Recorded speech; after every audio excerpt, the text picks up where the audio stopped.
You are looking live at Pad 39B, where the Artemis II rocket and spacecraft stand poised for liftoff later this week.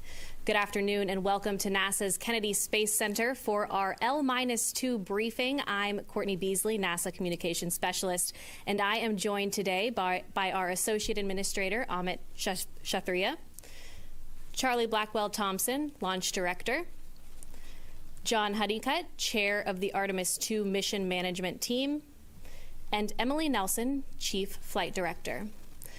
We'll be taking questions shortly from media here in the room and through our phone bridge, but before we get started, we will kick it off with some opening remarks from our panel. Amit. Afternoon.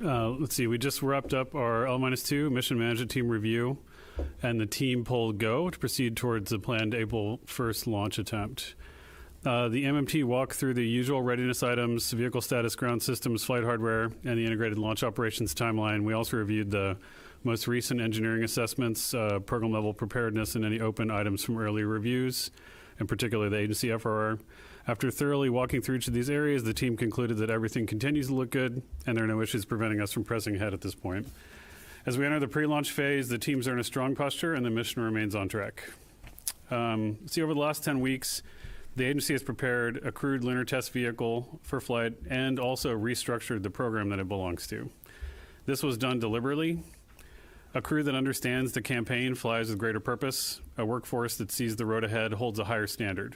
This flight and the future reinforce each other. This is how Apollo worked, and this is how we will work.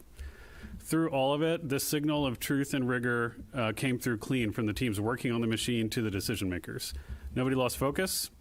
Nobody cut a corner. The people in this room and in the control rooms and on the pad and at every center across the agency, you are all instrumental.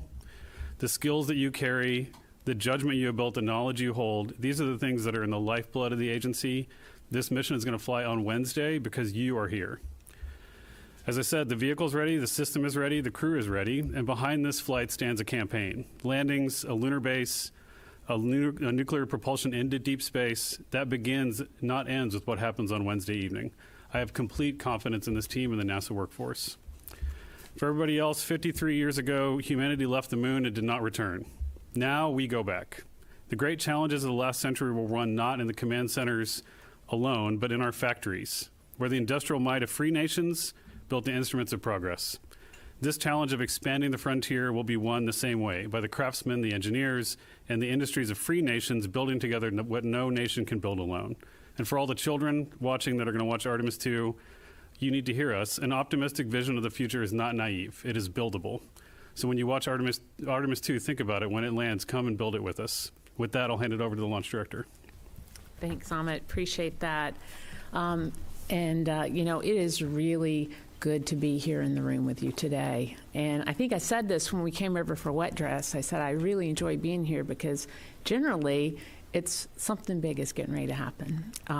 So thanks for all of you for being here today, and thanks for coming along with us on this journey and helping to tell our story. I am thrilled to say that our countdown clock picked up just a little bit ago and began counting at 4:44 p.m. So while many of us have felt for the last several days and weeks and even months that we have a countdown clock and we were moving toward a targeted launch date, now the countdown clock shows that, and we are just about 2 days away from our targeted launch date. Our team has worked extremely hard to get us to this moment, and I am so very proud of the work that they have done. When we went through wet dress, the rollback, turning the vehicle around, getting back out to the pad, and then performing to plan, and really being ahead of plan as we rolled into this weekend. I think Sean mentioned yesterday that we rolled back out on the 20th. And since we've been back out at the pad over these last 10 or so days, we've got all of our planned work is complete. Launch countdown preps are complete. We had all of them essentially done on Saturday. Emergency egress system is configured, ready to go. Crew access arm configured. We are now into, like I said, our launch countdown operations. So we'll power up Orion a little bit later this evening, and then core stage a little bit later after that, and then ICPS will will follow. We'll begin the configurations of the vehicle, the checkouts that we do prior to getting deeper into our countdown. And all of this will take us over the next day or so. We do have our air to GN2 changeover will happen early in the morning on the 1st, and as you know, that kind of sets the pace for when we can tank the vehicle. Our LD go for cryo load is at 0734. We did put a new hold, or we extended the hold a little bit in the countdown just before tanking. So if the work is done and the team is ready, we may tank a little bit before that. We'll make that decision on console. But the tanking is planned for 0734, and that puts us, if everything goes to plan, with all stages replenished and the closeout crew ready to head to the White Room somewhere after 1 o'clock. Our flight crew will depart the ONC just before 2 o'clock in the afternoon, and we'll count down. We'll get them in the ship. We'll do comm checks, make sure all of that's good, get the crew module configured, and we will count down to our T-minus 10-minute hold. Once we finish up that 30-minute hold and all systems are go, we'll pick up the count and we'll count down to our T0. So that's a little bit about our milestones and kind of where we are. It is an exciting time. It's an exciting time for this team and our crew and really our nation and the world. So we'll, as many have said, even yesterday and as we talk about in all of our management meetings, we'll fly when this hardware is ready. We'll see if it's ready to go in just a couple of days. But certainly all indications are right now we are in excellent shape as we get into count. And with that, I'll hand it over to John. Thank you, Charlie. Let's see. Of the L-2 mission management team meeting today. So I'm going to talk to you a little bit about why we do it and what the process is. So it's an important checkpoint following the agency flight readiness review. It's not intended to be a rerun of the flight readiness review.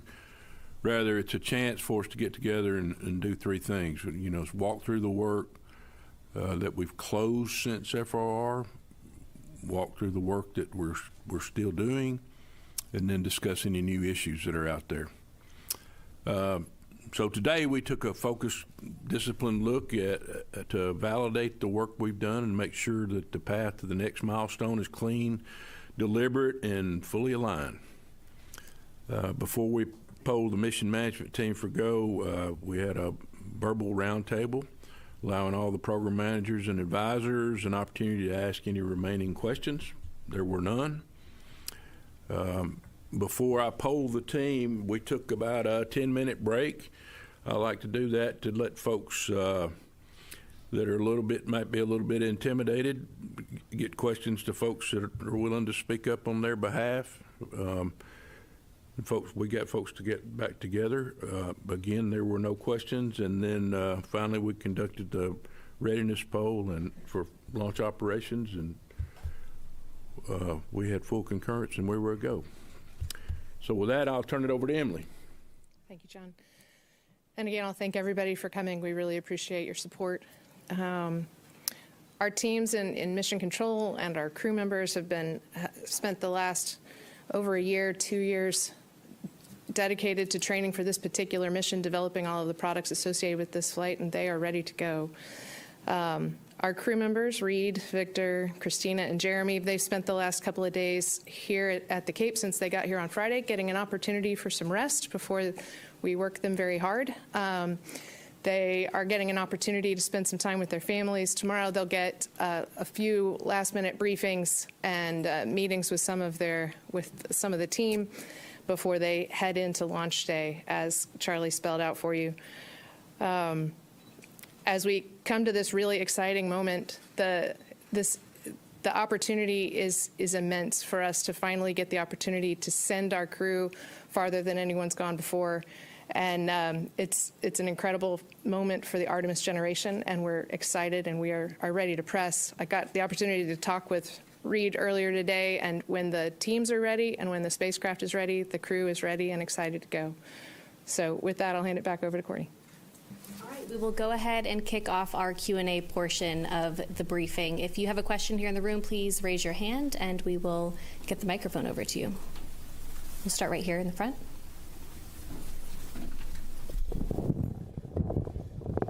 Hi, thank you for being here with us today. And my name is Jim Siegel. I'm with Florida Media Now, and I'm curious about the kinds of cargo, whether it is food or experiments or whatever, that have been loaded on the spacecraft last. And when was that? And if there is a delay in launching for, say, a week or two, does any of that cargo have to be replaced? Thank you. I can take that. Our turnover for our last stow, so we do have a stow in launch countdown. It happens somewhere between about L-30 and about L-24. We have the Avatar that will go in, and of course that is provides us insight into effects on tissue. We also have the zero gravity indicator, and then some other late stow items. Like we have 4 bags that are going in, and then certainly if we end up in an extended scrub, then there are changeouts associated with some of that, and that's pretty standard for our timelines. We look at all of our scrub schedules. We have destow and restow ops. Yeah. Thank you. Mm-hmm. Okay, we'll take another question here in the room. Let's go right here. Hi, Ken Kramer, Space Up Close. Thank you. Thanks for all the work that you're doing. It's fantastic. My question is for Amit. Since you mentioned the future architecture a little bit, I'm curious, you guys were planning to do uncrewed test flights of these lunar landers, the human landers, about a year ahead of time in the past. I'd like to know what is the plan now? How is that all going to work out? Still going to do those. We still need to make sure we can land robotically with those machines before we decide to commit the crew to them, but we're trying to get early data on the life support systems, the rest of their systems ahead of time, which is why we want to do Earth orbit activity to make sure we can shake that out while they're concurrently pressing towards doing landing attempts as well. So we haven't taken that off the plan. When would it be? Right now, we're planning on uncrewed landings next year in 27. We're working with the vendors to bring those in. I think that's been the baseline plan for a little while. We think we can hold to that, but again, it's going to depend on a lot of the milestones coming up, like propellant transfer, et cetera. So we're working with them to do everything we can to get side by side with them to help them. But we have to land uncrewed before we're willing to commit the crew to a landing mission. Yep. Okay, we'll take one more in the room right here, and then we'll head to our phone bridge. Yes, Frederic Castel with France 24 Television. You mentioned that the crew was resting with a family. Is there something similar, like the beach house they had in the past, have been to the beach or something of this kind? Thank you. Yes, this evening they'll get the opportunity to have dinner with their families at the beach house. So they've gotten to spend most of today with their families, and tonight they happen to be at the beach house. Okay, we'll head over to our phone bridge. Our next question is from Bill Harwood with CBS News. Yeah, hi. I've got a really trivial question for Emily. A lot of folks are calling this a 10-day mission, and the flight plan that I've seen shows it a 9-day, 1 hour, and 40-something minute mission. And I just wonder if you'd set the record straight. Do you round up 9 days, 1 hour to 10? Or should we be calling this a 9-day mission? Thanks. So we're going to keep calling it a 10-day mission. In general, though, if we launch on the 1st, we're going to land probably on the 10th. I don't want to dare the space gods by trying to say I know exactly what's going to happen and exactly how the burns are going to go, because obviously things change in flight. But yeah, generally our planned launch. For a planned launch on April 1st, we come down on April 10th. So if you just do basic math, that's maybe not a whole 10 days, but I'm going to round up. Okay, our next question is from Christopher Mick with Hudson Star Observer. Thank you so much for taking my question and for all for your time today. I just had a couple follow-ups, I think, that were mentioned at the briefing yesterday. I think Dr. Glaze mentioned about some outstanding medical equipment that needed to be secured at the different kind of abort locations, and that was ongoing. And then just maybe with Charlie Blackwell Thompson, maybe to follow up on just if there's been any update on some of the comms issues that were happening before. Are those kind of ironed out and working well? Were you guys able to get that? Yeah, so actually this is a wonderful, this is why it's great to be in America, because we're literally during this presser, like, sorry, your question got walked on because there's another launch going on right now. We all looked at each other like, I don't think there's earthquakes in Florida. It's definitely a launch. So anyway, we have to wait for the boom too, but I don't know if that's coming down. The boom will be quick though. Can you repeat your question online? I think we're clear now. Okay, yes. I was just asking, kind of following up from yesterday, I think Dr. Glaze mentioned some of the medical equipment that still needed to be secured at some of the abort locations, was just checking on the status on that. And then maybe for Charlie Blackwell Thompson, we just wanted to see if there's any update on the comms issues, since you have people on the countdown now, if that's been ironed out and working well. Okay, I'll take the first one. Yeah, one of the actions we took from FRR, I think this is what you're referring to. There's also some late stow medical kits because we want to make sure we maximize the efficacy of those. I think that's maybe in the last 4 bags, but typically we add those things late. We also did want to make sure that our transatlantic abort regions had the right equipment just in case we had to divert during one of those longer abort scenarios. And so we did. JD Polk and our health and medical team has been in active negotiations with a lot of our partners across the other side of the Atlantic to make sure that those facilities are ready. That was an action coming out of FR, and that was closed today. We're holding open maybe a signature or two, but separately we have made contact with all those facilities, understand their capability and procedures, and they're ready to support us. So you want to take the other one? Yeah, I'll take the one on the comm. So we've done a number of things relative to the comm system to make sure that we're in the best configuration that we can be in.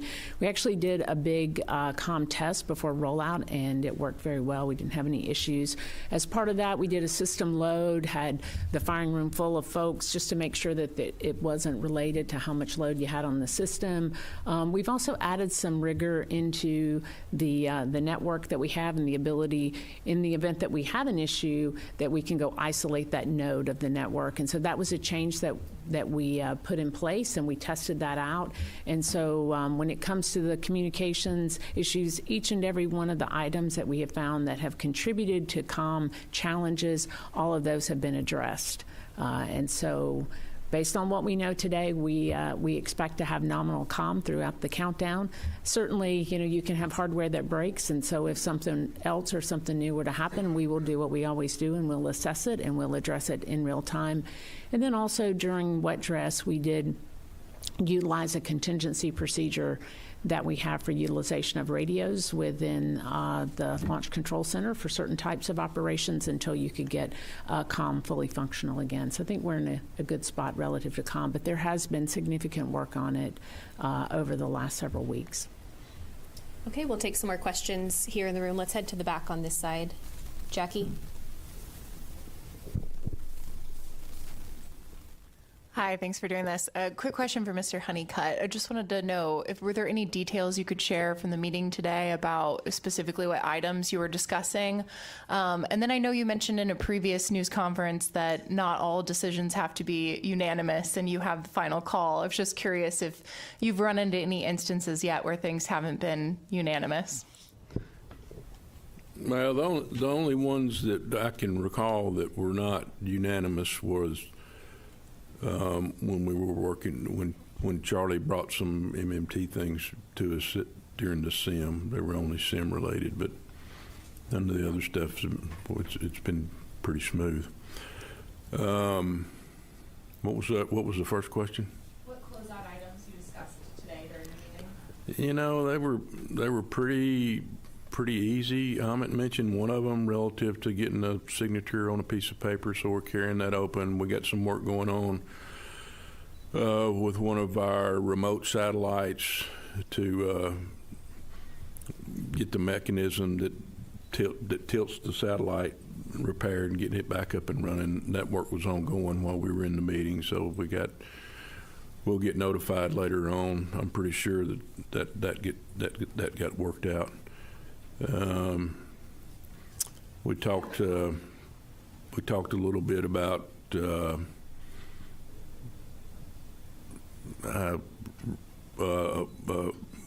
a gas analyzer that's on the Orion capsule got satisfied with the minor challenges that we had with that. So those kinds of things. But it wasn't anything big. No showstoppers. Nothing that gave us pause for concern. Said, hey, we got to come back tomorrow and do L-1. Okay, let's take a question from this side, right here on the second row. Hi, Philip Sloss. I think this is for Charlie. Previously, you talked about a part 2 of the countdown demonstration test. Were you able to do that with the crew out at the pad? So part 2 of the countdown demonstration test was intended to be a walk down of the emergency egress system and just a refresher. We are doing a refresher with them this evening, actually, in a briefing format, and they have been back out at the pad and have had an opportunity to take a look at it. But in terms of calling it a CDT part 2, we did not do the CDT Part 2 procedure, but we certainly will be covering the material with the crew tonight just to make sure that it's exactly as they remembered it and they have had an opportunity to be out at the pad. Mm-hmm. Okay, let's come up to the front up here. Thank you very much. Tarek Malik with Space.com. I think for Charlie, it sounds from what you're saying that everything seems to be going extremely smoothly. I'm curious, are there any open items with the vehicle at all right now? And if not, like, what are the key, I guess, checks between now and tomorrow, that you're looking for to make sure that all the boxes are checked, the I's are dotted, et cetera, for that? It's a great question. This pad flow has gone extremely smooth, and we have been on plan or ahead of schedule the whole entire time. And so we essentially were able to pull in our launch countdown preps by an entire day. And it worked out great because we finished up most of our work on Saturday. We were carrying one weather day. This was intended to be a 12-day pad flow, one weather day. And we when we finished the work up by Saturday and we're sitting on this weather day, it happened to be on the day where we expected bad weather, so it gave most of the team, or a good part of the team, an opportunity to take a breath, get ready for launch countdown. So that has all gone very well. In terms of constraints, I've been in this business a long time, as many of you know, and I've been through a lot of launch countdown pre-test briefings. And we had our launch countdown pre-test briefing on Saturday. It went a full 3+ hours, very thorough review. And out of that, we were tracking exactly one constraint, one. It was on the LH2 flare stack on the pilot light. And we have 3 of them. We need one to light the flare stack. But we wanted to have full redundancy going into this countdown, even for something as small as the flare stack. And so I'm happy to report at this time that we were able to find the issue with that and correct it, and we are 3 of 3, and that paper is closing. And the last call to the firing room before I came to this briefing, the most significant issue that was being worked at the time was they had a couple of monitors in the spare console that we don't use very often, but when they powered everything up and they were going through all of the checks, they found that they had 2 monitors that needed to be replaced. So, those are welcomed issues. If that's what we're talking about, over the next few days, that'd be great. In terms of what's coming up, I mean, there's a lot of vehicle checks coming up. So, we've powered all these vehicle elements up. We've checked them out. RF's been checked out. We've done commanding during wet dress with the flight control team. I mean, wet dress is as close to launch as you get without it being launch day. And we had a very successful wet dress. So in terms of what am I watching, well, I'm watching everything, all the way until we get to tanking and then all the way through tanking. So every check is significant when you're in launch countdown, but I do feel good about where we are based on having a good wet dress and knowing that all of these elements have been powered up during the pad flow. They've all been checked out and maybe not quite put into the launch configuration exactly, but they've all been checked. So. Okay, we'll take another question on this side, right here. Yes, Bert Dicht from Ad Astra Magazine, National Space Society. A question for Emily. At a previous news conference, it was mentioned that 25 years of operations in low Earth orbit doesn't really prepare us for going to the moon. So I'm just wondering, what types of additional things have your mission controllers done to prepare? And I'm sure looking at Artemis I, but does looking back at Apollo data offer any guidance or insight? Absolutely. So Artemis I is, of course, a first step there. Some of the lessons that we learned there, just the navigation in the vicinity of the moon was a little different than what we expected, so we had really great learning there. How to operate this spacecraft in its space environment. You know, when you're orbiting the Earth, you get a lot more eclipses, you have a certain type of environment that you're working in. The environment as we're going out to and around the moon is a very different environment. So we learned a lot about how this spacecraft will operate in its environment. And then, yes, we absolutely refer back to what the generations, you know, the shoulders that we're standing on. We've had, in preparation not only for Artemis II, but also for the lunar landing missions, for the opportunities to walk on the surface, for all of those lessons learned, we go back and we chat with the leaders of those missions on as often as we can get them to come back and talk to us, because we don't want to learn again a thing we've learned in the past. There's too many new things to learn, and so we want to make sure that we've incorporated everything that they've learned as to the extent that we can, and be able to go and explore new territory. I'd just add real quick the premise a little bit of your question. I think it's the right one. I think the risk tolerances are different, and you know, leaving LEO is a different kind of mentality, but the life support systems we're fielding on Orion were first fielded on ISS. The main engine on the service module was first fielded on ATV, which rendezvoused with ISS. The health and medical performance, all of the suit designs that we're feeding forward, 25 years of flying space station has given us reliability and understanding of the elements of the machines that we're flying around the moon to a large extent, which is pieces of hardware with heritage.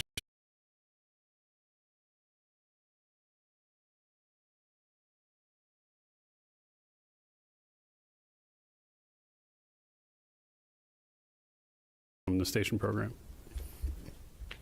Okay, we'll take another question on this side, second row right here. Thanks very much. Ivan Semenek with the Globe and Mail. For those, this is a question I think for Charlie Blackwell Thompson. For those who are not in the space business, I think countdowns usually start 10, 9, 8. Here we are 50 hours or so ahead of the launch. I was wondering if you could unpack what determines why it's that amount of time, and what's the difference between being in countdown, not being in countdown at this stage, what that means for everyone and for the crew too. Thank you. Yeah, absolutely. And you know, you could start a countdown, you could decide, and we made a decision based on, I would say, a little bit on heritage, but you could say that countdown started at tanking, and some folks do that, and then it would be from, you know, about that last 12 hours or so. For us, the decision for when countdown started, it was when are we starting to configure the ground systems and the flight elements for countdown. And when you start from scratch, you go and you look at how long is it going to take to do, and you lay it out step by step, and it turns out that it was about 2 days long. If you laid that side by side with shuttle was about 3 days long, so it was longer. If you look at it next to some of the commercial missions, you'll find that they're, you know, a day or less. So we're somewhere right there in the middle, but it's really driven by the work. You could draw that line anywhere you wanted, really, and say it's going to be the last 10 minutes, and all this other stuff is going to be called preps. But for us, what we decided was that it's when you start doing that final configuration of the ground systems and the flight systems. But you're right, most folks think about that last 10 minutes and those polls and getting into those dynamic systems and the final countdown. Yeah. All right, right there. Good afternoon, Nelson Castro from Channel 13 and TN from Argentina. Artemis is taking an Argentinian-made satellite. My question is two questions. What are the main goals for you for the whole mission and concerning the information that that satellite could provide?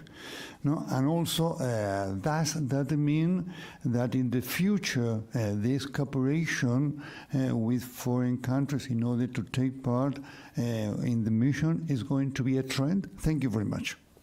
I'll take the second part, and then one of y'all that does the payload stuff can. This crew is an international crew for a reason. Our cooperation will, for the previous question, one of the most amazing things about Space Station, I think the most amazing thing was the partnership that was developed to operate that machine. As I said in my opening, we're going to need the free nations of the world to collaborate to build even more ambitious architectures as we expand our range of action throughout the solar system. There's no question in my mind. It's a partnership is fundamental to that, and we're very, very proud to be flying with an Argentine payload on this mission. In terms of the details, I think it's co-manifested, but Emily, do you have that? I don't have the details on each of the co-manifested payloads, so I'll have to go and look that one up for you.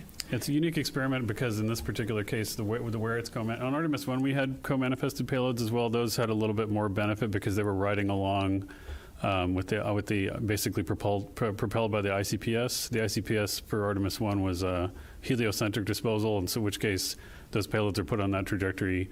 In this case, we're doing an Earth disposal of the ICPS, and so unless the hardware has some propulsive components, they pretty much they're going to be coming home with that. But that doesn't mean you can't do interesting things with the payload as we go forward. So in terms of the actual details, we know that our Exploration Operations Office has been collaborating with them to make sure that they are loaded. We held extra time in the plan so that we could provide additional accommodation in the stage adapters in order to do it, and our partners delivered the hardware on time. And if it succeeds, we're very hopeful that it does, but the success of those CubeSats is also not integral to the success of Artemis II as a test activity. But every chance we send mass to space, we want to take as much advantage of any extra room we have.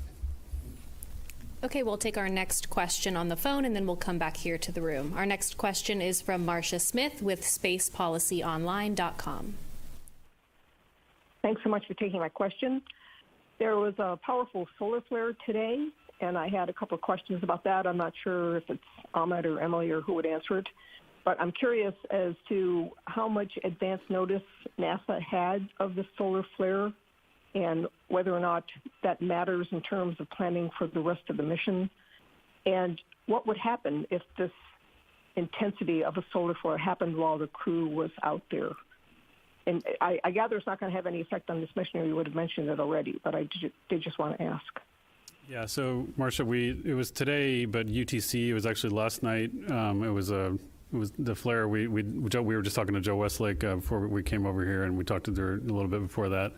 We're not expecting the CME to cause any effects. There's going to be a light kind of G2 level event in the southern hemisphere. It should dissipate by the 31st in the evening, I think is what Joe said. So we're not tracking concerns for the mission in general. We do have solar weather constraints for launch, depending on the sensitivities of various avionics as we go. So we watch those as we go. We have some of the best teams in the world, both at Goddard and at NOAA, that are watching those things all the time. The Space Radiation Analysis Group reports directly to MCC Houston. We also take advantage of the NOAA SWPC group to go and do the monitoring for us. Of course, we have an incredible telescope staring at the sun all the time. I'd always give the Helio guys a hard time because I'm waiting for them to tell me when and exactly they can predict these flares to occur, because I really, really want that. But again, what we have is pretty quick notification and observation of these events. We can quickly triangulate the direction of any mass ejection and see if it's going to impact the mission. In terms of in-flight radiation response? One of our test objectives is actually to set up the radiation shelter, so we'll be doing that anyway, even without a radiation event. But basically, we've got a section of the spacecraft that we would set up, and the crew would stay in that area until we gave them the all clear that the radiation event had passed. Sort of like what we do in LEO if we need the crew to shelter there as well. The only thing I would add is that we do have LCCs on space weather, and those are monitored by our launch weather officer and reported just like any other weather constraint. It starts at tanking and goes down to 6 minutes. Okay, we'll take another question in the room right here, third row on the inside.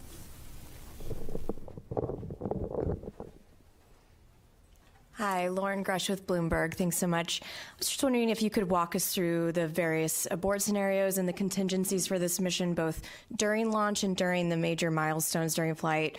For instance, is there a contingency plan if there's a technical issue during the ProxOps demo, for instance? And are there any portions of this flight that really just cannot support an abort or a contingency? Thank you. You're going. Yeah. So let me do the ProxOps one first, because that one's fairly straightforward. If we run into any issues, then the crew is just going to back away, and we'll separate the Orion from the ICPS and continue on with the mission. So that one's fairly straightforward. It's a really good demonstration for us to get. Again, building blocks for future missions, we really would like to get that rendezvous, but if we, for any reason, have technical difficulties, it's a pretty straightforward call to be able to back out of that one. In terms of aborts throughout the mission, if we have an issue with the launcher, we've got the ability to either abort into the Atlantic or we can abort into the Pacific, which we would call an abort once around, because you get almost all the way around the planet.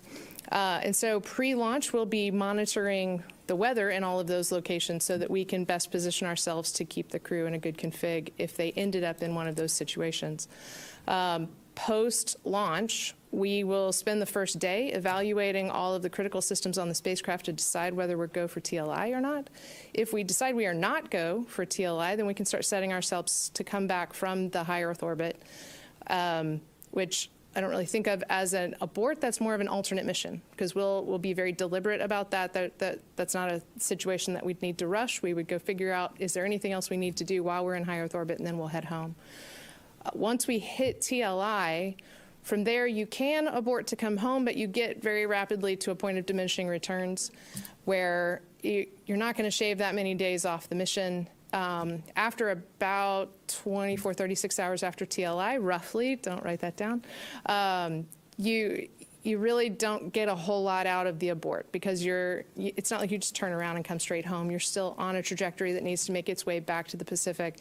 And so, and in almost every situation, when you're doing a risk trade, the risk of a highly dynamic burn versus a free return trajectory where we use the gravity of the moon and the Earth to get ourselves back for free, that's almost always you're going to err towards the free return trajectory, because it's a much less dynamic situation. So unless you're in a very time critical situation, you probably don't want to take the risk of the abort.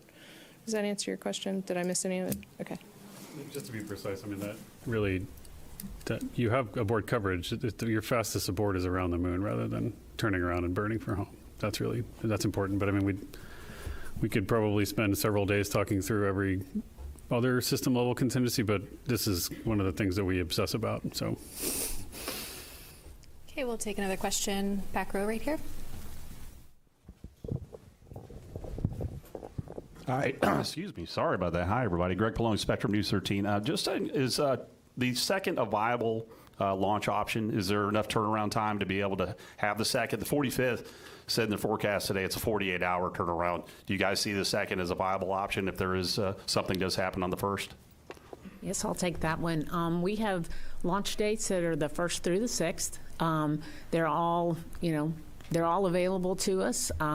When we added the 1.4 million gallon hydrogen sphere, that was the driver in Artemis I, the reason that we had to do a 48. So it is certainly available to us. Somewhere in those days, we set up for 4 launch attempts across that set of days. Somewhere in there, you do have to do a 48, though, because you have to go replenish locks. Okay, let's go second to last row back here. Excuse me. Thank you. Carmen Fuentes, WHNT in Huntsville. So I know that currently the Wednesday weather conditions show 80% favorability, and I know you talked about all the systems and vehicles being good to go. Something NASA can't control is the weather. So if it stays at 80%, does that mean we'd still be go for launch? And at what point, if it were to drop below 80%, at what point would we consider maybe holding off to the next day?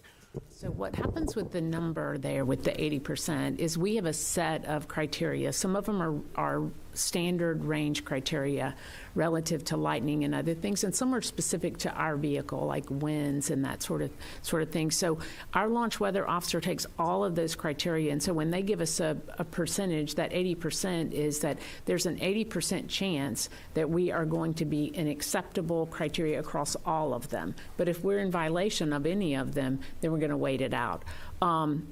I'll give you, and Mark Berger, who's our launch weather officer, he'll be here tomorrow, and he can certainly talk all the weather in detail, but I'll give you my opinion on the weather. So we have a 2-hour launch window. That's a wonderful thing, because when you look across the forecast, and I was looking at it just this morning, and you look at the winds, I think we're going to be okay from a wind perspective, and really what they're looking at, for the most part, is cumulus clouds. And so, I imagine that over the course, can't guarantee it, but over the course of a 2-hour window, weather can change and things can move around. And so, when I see an 80% chance of go and a 2-hour window, I feel pretty good about our chances. Okay, we'll take another question right here. Thank you. Manuel Masanti with Exploración Espacial. I was just listening to you, and my question was, well, everything seems to be so smoothly from rollout, flight readiness review, all the meetings you've had. So it seems like this is it. And if it's weather cooperates, my question is, what percentage can you say, okay, we are ready for April 1st? I'm just going to make an appeal to the space gods. Okay? We don't taunt the machine, we don't taunt weather, we don't do any of those things. However, Charlie. So, we have over 500 launch commit criteria. And in addition to that, we have our weather criteria. We monitor them all the same, regardless of whether you've had a smooth pad flow, whether you've had, challenges. They're all the same. You're going to monitor that data and make sure that that hardware is ready to fly. And the same thing on the weather. So, we'll keep monitoring them all. It'd be nice if we didn't have a whole lot to talk about, but you know what? This is the thing that I love about this team, is that when you have a problem, they run to go solve it. And I think, if something does come up that we don't expect, or we do get a little hiccup along the way, we're just going to work our way through it like we always do. But right now, the hardware is performing well. The weather looks, I would love to look at this weather forecast and see a 95% chance it goes. But the weather looks like something that we can hopefully work our way through if we do end up with some clouds or a little bit of precip along the way. We'll just see what the next couple of days bring. Okay, we'll take another question in the room right here. Jonathan Seri with Fox News. Question about quarantine procedures as the astronauts visit their families. For the families, are the quarantine procedures identical, or is it a little more lenient for them? No, the quarantine rules are the same for everyone. It's just a question of whether they go into quarantine or not. And we have 3 different levels of our 3 different levels you can be in. And so, like, for instance, because I'm here with you and I'm not wearing masks, if I were to need to go and talk to the crew, I would have a mask on. I would maintain 6 feet distance. These are all rules that we're now all very familiar with after our joint experience. And so generally immediate family members that are capable of it. So if you've got teenagers that are in school, they're not going to be able to go into the same level of quarantine that maybe little bitty kids would be able to. And so it'll be different for every family member, and then really how that just affects whether you're masked up, whether you're distant while you're with the crew member. Okay, we have another one right here on the same row.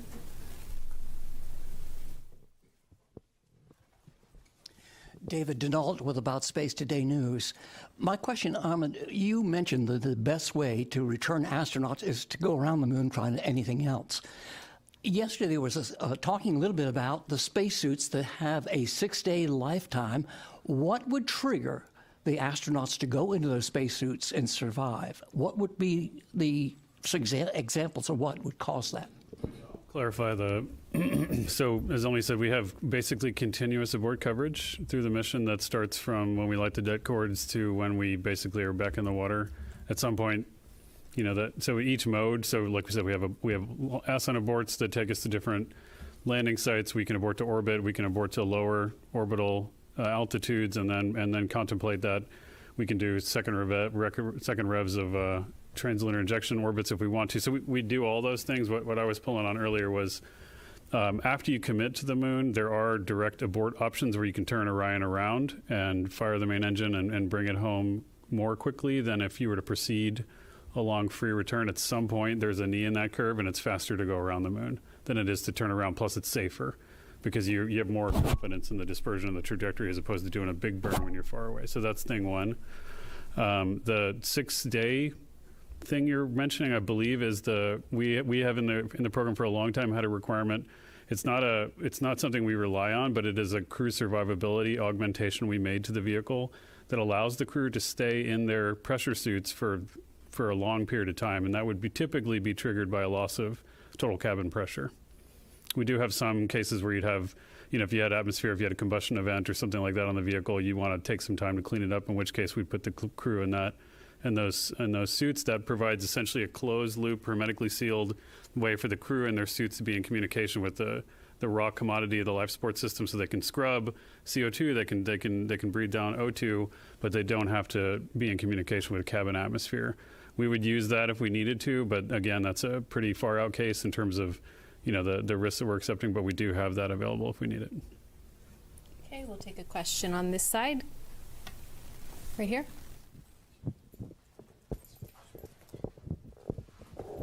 Hi, Jackie Goddard for the Times of London. So we know the vehicles are looking healthy and we know the weather may cooperate, but the gremlin in the mix is often the tanking. And I wondered if you could take us through what your confidence level is that this time we may not see the hydrogen or the helium being that gremlin, what's been done to try to preempt that being the case again. Thank you. Yep. Okay, you want to take that one?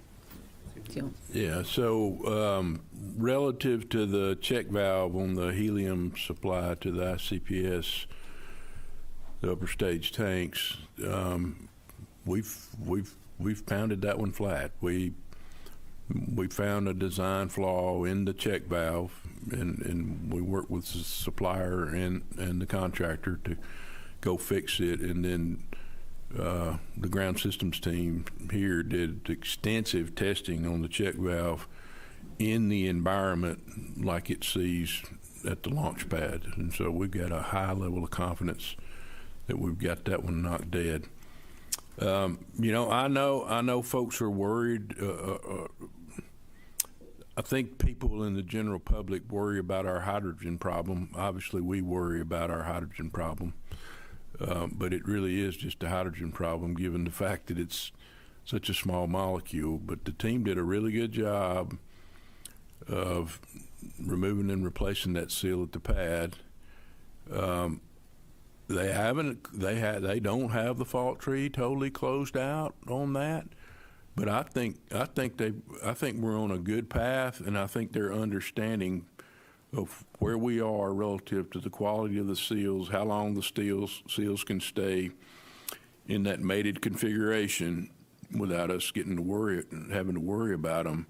I think we're in really good shape for the QD on the helium side and for any LH2 leak. We had a leak on during the countdown last time. I guess it was on the lock side, on wet dress, on the lock side, and we didn't have an LCC for that because it's oxygen and it's mixing with the air. So we fixed that while we were back in the VAB as well. Charlie, you want to add something? Yeah, I was just going to say on that ICPS helium QD, it's in work right now. We don't wait till launch to use it. I mean, we press those bottles that are on board the ICPS. We use them for RL10 conditioning and purge, and we also use them for pressurant as well. So we have those in work every day, so we don't envision that, and as John said, we worked really closely between the SLS and the EGS team. Feel like we got that design change that we made there with the seals has been well tested and has been performing well on board the ship. So, and the only thing I would add on the hydrogen is we had a great wet dress rehearsal relative to those seals. We changed them out at the pad, as you all know. Probably had the best performing seals and the lowest leak rate that I've ever seen as part of the Artemis campaign. Performed really well, and then when we roll back, we provided some strain relief for the flex hoses that are in the tail service mast, just to make sure that there was any kind of load that was imparted on that QD during the roll. Those have since been removed. It was never intended for them to be in place for launch, but it was just to provide a little bit of relief as you rolled. All right, we'll take another question. Let's go to the back of the room. Hi, Andrea Leinfelder of the Houston Chronicle. The Artemis II crew doesn't like to talk about breaking the Apollo 13 record very much because they'll say that that's not very important to them. But I'm curious, what is the distance from Earth they will go if they launch April 1st? I know it changes by day. And is it important to any one of you? Are you guys secretly hoping to pass that record? So I happen to have the number for April 1st. The max distance from Earth is going to be 252,799 statute miles, which, yes, is a little over 4,000 miles farther than Apollo 13. I would say, at least for me personally, no. You want every mission to keep exploring and keep learning new things, and getting farther from Earth than we've ever been before is a fun statistic, but there are a lot of other things we're going to learn on this mission that are going to be a lot more exciting, for me at least. It's not important to me. I mean, I told you guys a few weeks ago, my main thing is hitting that entry interface right down the middle and getting the crew in the Pacific Ocean safely. That's important to me, which means everything else worked great or okay, right? Okay, we'll take another question here in the room at the front. Hi, Paul Brinkman with Aerospace America. And a follow-up on the seals. I mean, our readers, I think, might be interested in, like, what did you fix about the seals, and is that a permanent fix? Like, you believe that won't be, that those seals in particular won't leak anymore? And then, I mean, I know you can't predict that, but. And then also, those seals have been there since the rocket, since they were traded out on the pad. Do you know how long they can stay in there before they need to be switched out again? Well, that's why I wouldn't really be in 100% with you, because we're still in the middle of those tests, right? So, you know, it's a Teflon seal. Teflon has a tendency to creep when it's under load. So you start putting two and two together, right, and say, okay, well, how long can it be? So we're in the middle of running those tests. We don't believe so far that we're going to have that issue given this short period of time. Because if you think back in the past, for Artemis I and even for Artemis II, on the first buildup of the configuration, we set for a pretty good while, 10 months, you know, in the VAB with it in that configuration. So. You can go ride it if you want to, but I mean, we're still trying to get through that. That's why I'm kind of reserve the right till we close out the fault tree. And we're learning more, right? I mean, same seals are used during Apollo, used during Shuttle, now during SLS, but the geometry of the seal has been slightly different. We've been riding more on the Teflon than we have metal on metal in the past applications. We've done bench level testing on creep rates, and we think that that's maybe not the dominant mode, in terms of that cold flow of the Teflon away from the sealing interface. Time under compression is probably the contributor the most. So, but we have to get through all that data. I can tell you that by the time we do the third core stage, we're going to have this thing licked in terms of strain relief and different ways we can make sure we're not putting loads in the seals, because every time we do these things, we learn more about how they behave under cryogenic load as well as under compression. And so I think with the data we get here, as well as what we'll continue to do on the bench, that hopefully this is the last time we have to go through this. But again, like Honey, I'll be careful and reserve the right to be cautious. Okay, we have time for a couple more in the room. We'll go right here.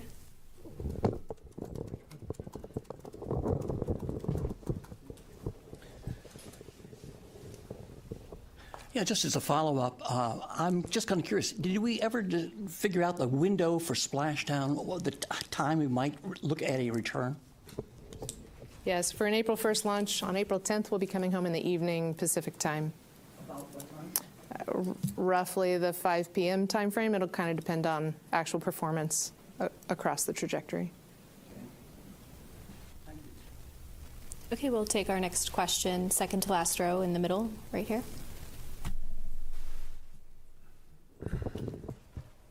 Hi, thanks, Joey Roulette for Reuters. Anyone who wants to answer, is there a launch opportunity within the April 1st to 6 window that does not involve the crew going farther than Apollo 13? I know you guys aren't really tracking that milestone that much, but our readers are really interested in it. And then I had another quick question. Can you remind us what kind of the core objective or objectives for this mission are, such that not accomplishing them on this mission for any anomalous reason would either lead you to repeat it or tweak the parameters for Artemis III?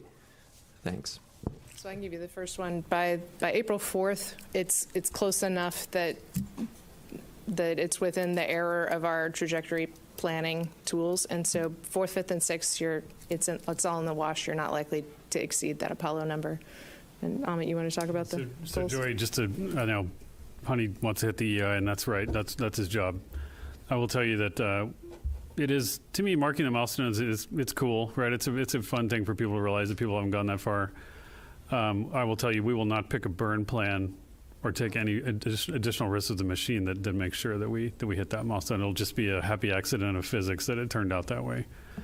If in terms of what the test objectives we've lined out, one of the instrumental kind of viewpoints of thinking about the campaign as an integrated set of test objectives, that it allows you to answer that question pretty crisply.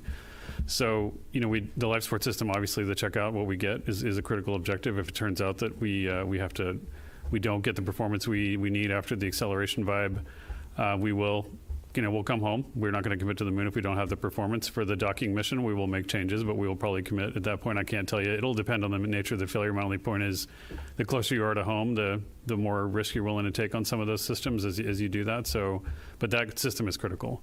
The integrated performance of the launch abort system we're going to get as we go uphill, making sure those signals work the right way. The test of the machine and its environment, all the different test objectives we have during transit, making sure we can do that, navigation, et cetera. There's an integrated suite of objectives that I think we picked up a lot on Artemis 1 already. Recall, Artemis 1 actually inserted into lunar orbit and showed us a lot of those things, so it's not necessarily that critical. The heat shield itself, we want to learn and make sure that our modeling, we did so much modeling on the interaction between this version of the heat shield and its environment, even though we were being very careful about how we maintain the environmental control of that heat shield as we come in. We will still learn more about our modeling and make sure that, the fixes we made for Artemis 3. So any kind of entry that puts load on the heat shield in different ways will help us parameterize the kind of integrated aerothermal and material environment that we're witnessing. And so there's a lot that we are going to learn on the flight, but I couldn't tell you today that if we didn't get a particular objective, that means we'd have to do free return again. All right, that's all the time we have for today. Our final mission status update will come tomorrow at 1 p.m. Eastern, so we look forward to seeing you then. In the meantime, you can always stay up to date on all the latest mission and news at nasa.gov. Thanks for joining.